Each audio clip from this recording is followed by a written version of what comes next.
오늘의 이야기에 귀 기울여 주시는 모든 분들의 삶에 하나님의 평안과 은혜가 가득하기를 기도합니다. 안녕하세요. 잠시 시간을 내어 이 말씀이 여러분의 마음에 깊은 울림을 준다면 구독과 좋아요를 통해 더 많은 이들에게 이 은혜를 나누는 선한 사역에 동참해 주시길 부탁드립니다.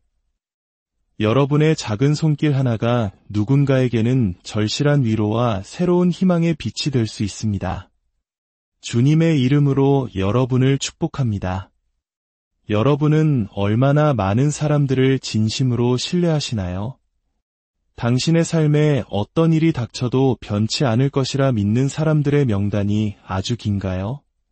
아니면 저처럼 그 명단이 꽤 짧고 소박한가요?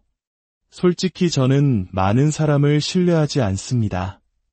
나이가 들수록 진심으로 마음을 터놓고 믿을 수 있는 사람의 수는 점점 줄어드는 것 같습니다.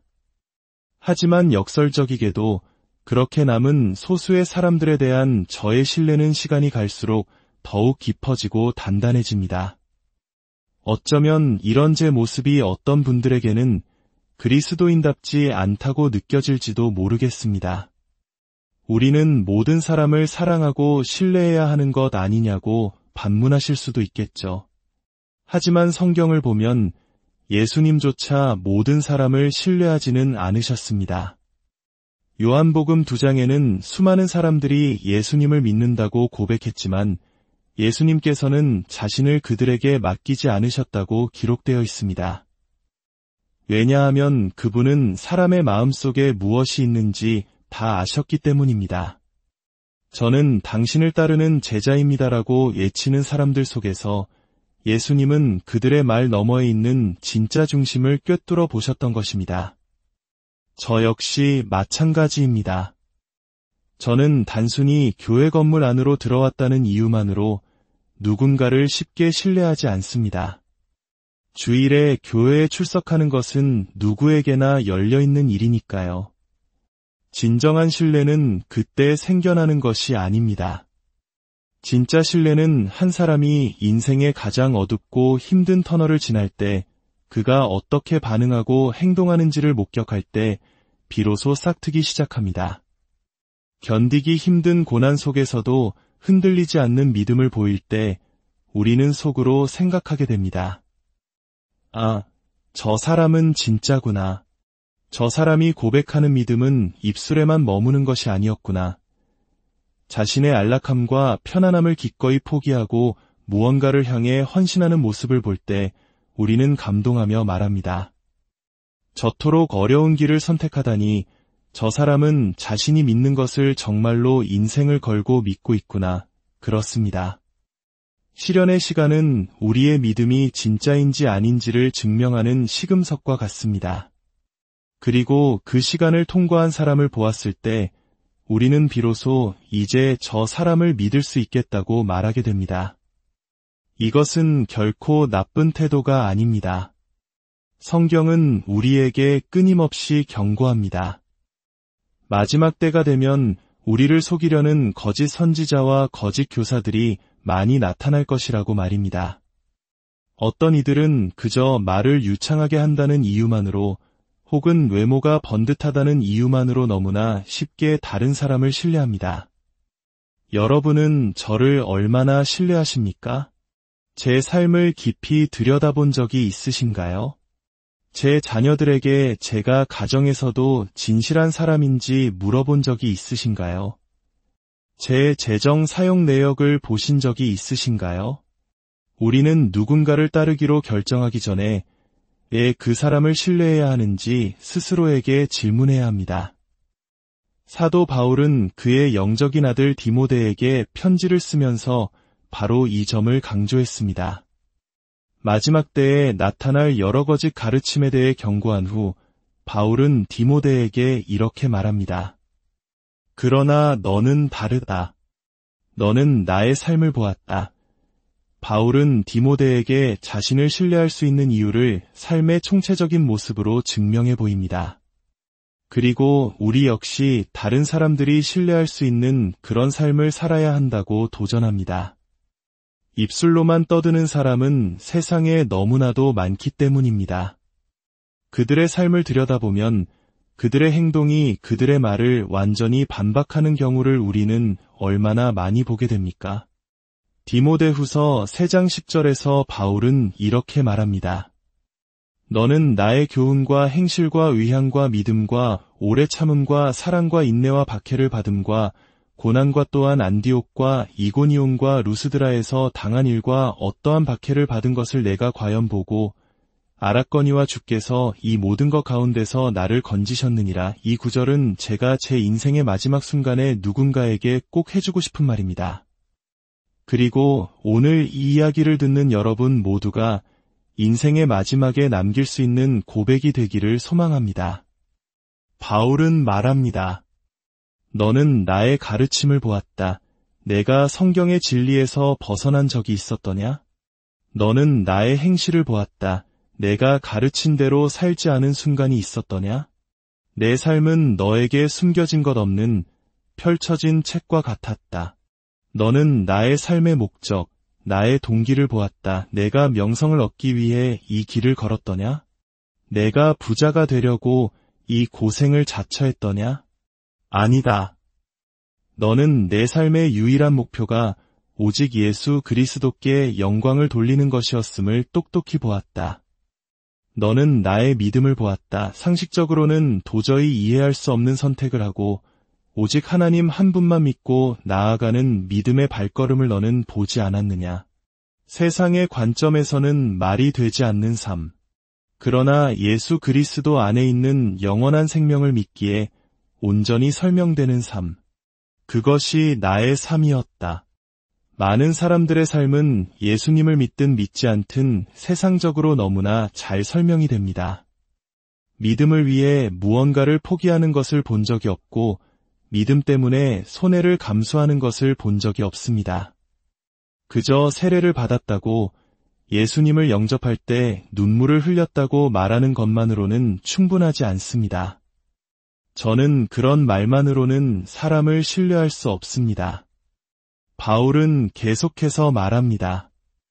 너는 나의 오래 참음과 사랑과 인내를 보았다. 상황이 어려워졌을 때 내가 사람들을 어떻게 참고 기다렸는지, 내 삶의 수준을 낮추면서까지 다른 사람들의 생명을 위해 어떻게 사랑을 실천했는지, 엄청난 압박 속에서도 무너지지 않고 꿋꿋하게 버텨냈던 나의 인내를 너는 보았다. 그리고 바울은 가장 중요한 증거를 제시합니다. 너는 나의 박해와 고난을 보았다. 바울의 삶은 영원을 믿지 않고서는 도저히 설명될 수 없는 삶이었습니다. 고린도후서 11장에서 그는 자신이 겪었던 고난의 목록을 나열합니다. 수없이 맞고 여러 번 죽을 뻔하였으니 유대인들에게 40에서 하나 감한매를 5번 맞았으며 3번 태장으로 맞고 1번 돌로 맞고 3번 파선하고 일주야를 깊은 바다에서 지냈으며 강의 위험과 강도의 위험과 동족의 위험과 이방인의 위험과 시내의 위험과 광야의 위험과 바다의 위험과 거짓 형제 중의 위험을 당하고 또 수고하며 애쓰고 여러 번 자지 못하고 줄이며 목마르고 여러 번 굶고 춥고 헐벗었노라. 여러분 상상해 보십시오. 만약 천국이 없다면, 만약 부활이 없다면 바울의 인생은 세상에서 가장 어리석고 비참한 인생이 아니었을까요? 그는 이 모든 것을 무엇을 위해 견뎌냈을까요? 그는 원래 존경받는 지위에 있던 사람이었습니다. 모든 것이 순탄했습니다. 그러나 그가 부활하신 예수님을 만난 후 그의 인생은 180도 바뀌었습니다. 가는 곳마다 매를 맞고 돌에 맞고 굶주리고 추위에 떨었습니다. 그의 삶 자체가 그가 믿는 복음의 가장 강력한 증거입니다. 그는 내가 이 모든 고난을 겪는 것은 내가 본 것이 진짜이기 때문이다. 라고 온몸으로 외치고 있는 것입니다. 그가 순교로 생을 마감했다는 사실은 그의 믿음이 진실했음을 더욱 확실하게 증명합니다. 만약 그가 말년의 부와 명예를 누렸다면 사람들은 의심했을지도 모릅니다. 결국 저것을 위해 그 고생을 했구나. 하지만 그는 모든 것을 잃었고 마지막에는 목숨까지 잃었습니다. 이것이 바로 우리가 사도들을 믿는 이유입니다. 죽음에서 부활하신 예수 그리스도를 목격한 순간 그들의 삶은 완전히 변했습니다. 두려움에 떨던 어부들이 목숨을 걸고 복음을 전하는 담대한 증인이 되었습니다. 그들은 모든 소유를 팔아 가난한 이들에게 나누어 주었고 매를 맞고 핍박을 받아도 기뻐했습니다. 그들의 삶은 부활이 사실이라는 가장 강력한 증거입니다. 예수님의 삶은 어떠했습니까? 바리새인들은 자신들의 부유함이 하나님의 축복의 증거라고 가르쳤습니다. 그러나 예수님의 삶과 사도들의 가르침은 정반대였습니다. 그들은 부와 안락함을 통해 자신의 믿음을 증명하지 않았습니다. 오히려 그들은 모든 것을 버리고 가난하고 소외된 자들에게 나아갔습니다. 진정한 하나님의 사람은 자신의 안락함을 포기하고 자신이 믿는 진리를 위해 기꺼이 죽을 각오가 된 사람이라고 가르쳤습니다. 저는 제 인생의 마지막에 제 자녀들에게 이렇게 말할 수 있기를 간절히 원합니다. 얘들아, 너희는 아빠와 엄마가 어떻게 살았는지 보았다. 우리의 삶은 오직 예수님을 위한 것이었다. 우리는 그분을 위해 아껴둔 것이 아무것도 없었다. 이제 너희도 그렇게 살아가거라. 자녀들에게 줄 수 있는 가장 위대한 유산은 화려한 집이나 많은 돈이 아니라 어떤 상황에서도 흔들리지 않았던 부모의 진실한 믿음의 모습일 것입니다. 초대교회 시절 세례를 받는다는 것은 엄청난 결단이었습니다. 그것은 곧 사회적인 죽음을 의미했고 때로는 실제적인 죽음을 각오해야 하는 일이었습니다. 오늘날 세계 여러 나라에서 핍박받는 그리스도인들이 그렇습니다.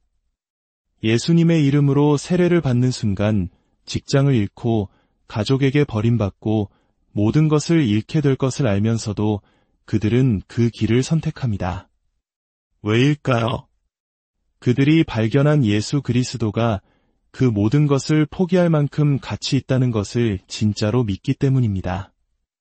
이는 마치 우리 믿음의 선조들이 일제강점기나 전쟁의 폐허 속에서 신앙을 지키기 위해 모든 것을 걸었던 것과 같습니다. 그들의 삶이 오늘날 우리에게 그들의 믿음이 진짜였음을 증명하고 있습니다. 인생이 쉽다는 말이 아닙니다. 바울의 삶도 예수님의 삶도 결코 쉽지 않았습니다. 그러나 그들은 무엇을 위해 사는지 분명히 알았습니다. 그들의 믿음은 진짜였습니다. 욥의 이야기를 기억하십니까? 그는 하루아침에 모든 자녀와 재산을 잃고 건강마저 잃었습니다. 그 극한의 고통 속에서 그의 아내는 하나님을 저주하고 죽으라고 말했지만 욥은 이렇게 고백했습니다. 우리가 하나님께 복을 받았은즉 화도 받지 아니하겠느냐. 주신 이도 하나님이시여 거두신 이도 하나님이시오니 하나님의 이름이 찬송을 받으실지니이다. 이것이 진짜 믿음입니다. 모든 것이 잘 될 때만 하나님을 찬양하는 것이 아니라 모든 것을 잃어버린 잿더미 위에서도 변함없이 하나님의 이름을 높이는 것. 우리의 삶이 그러한 진짜 믿음의 증거가 되기를 원합니다. 우리가 말로만이 아닌 우리의 삶 전체로 특히 고난의 시간을 통과하는 모습으로 우리가 믿는 하나님이 어떤 분이신지를 세상에 보여주는 진짜 그리스도인이 되기를 소망합니다. 오늘 이 이야기를 듣는 모든 분들의 삶 가운데 고난 속에서도 하나님의 선하심을 신뢰하며 찬양하는 욥과 같은 믿음이 있기를, 그리고 바울과 같이 담대하게 자신의 삶으로 복음을 증언하는 은혜가 있기를 주님의 이름으로